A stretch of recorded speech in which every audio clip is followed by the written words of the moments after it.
There's a reason wealthy families don't explain their rules. If they did, the advantage would disappear.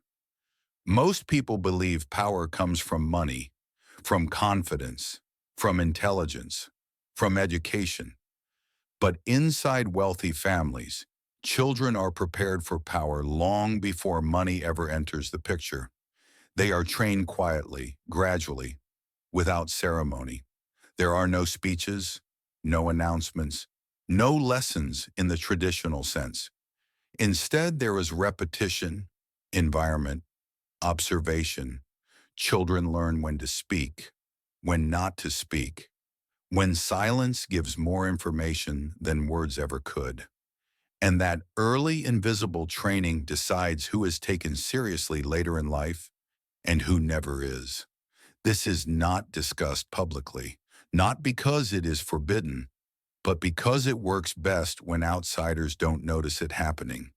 What you are about to hear is not advice, it is not encouragement, it is an observation about how power is transferred quietly, generation after generation, without explanation. Why money fails to explain power. Most people misunderstand wealthy families. They assume rich children succeed because doors are open for them, because connections exist, because money smooths the path, and money does help.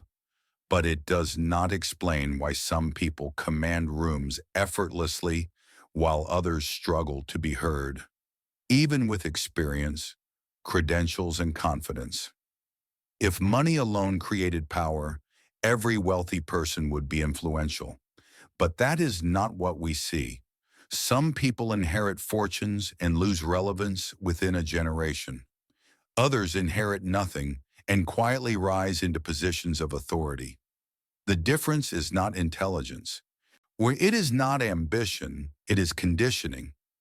Wealthy families understand something most people never learn. Power is not something you grab. It is something you are positioned into.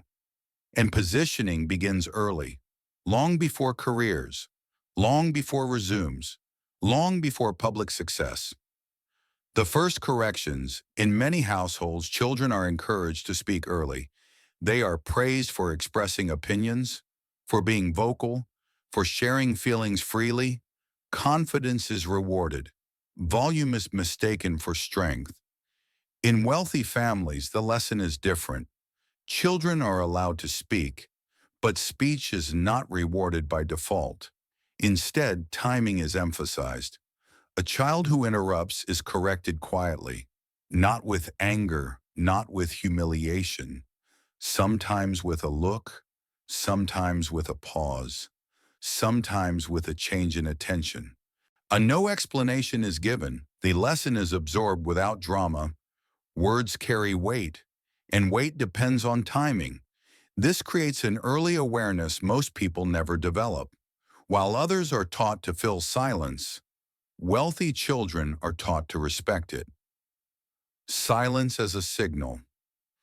Most people are uncomfortable with silence. They rush to fill it.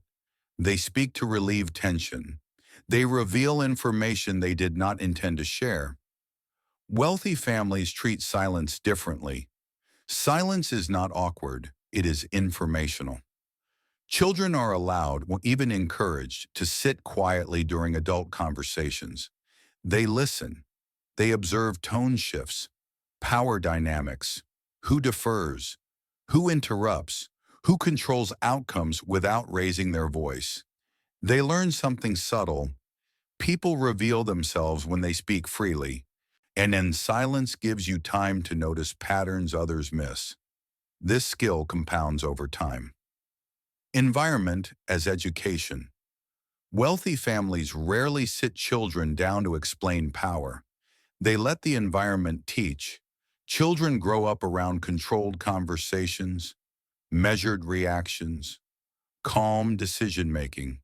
They see problems discussed without panic, conflict handled without explosion, authority exercised without noise. This environment does something important. It normalizes composure. Children learn that power does not shout, It does not rush. It does not justify itself. It exists quietly. The dinner table effect, expanded. The dinner table is not just a place to eat. In wealthy families, it is a classroom. Conversations are deliberate. Emotions are regulated. Disagreements are framed, not fought. Children sit and listen, where they hear how decisions are introduced, how objections are handled calmly, how silence is used strategically. They learn that emotional regulation is not politeness, it is leverage. Most people never learn this. Why confidence is a trap. Confidence is celebrated publicly, but confidence is often a liability. Confident people speak too quickly. They explain too much. They reveal intentions prematurely. Power does not explain itself.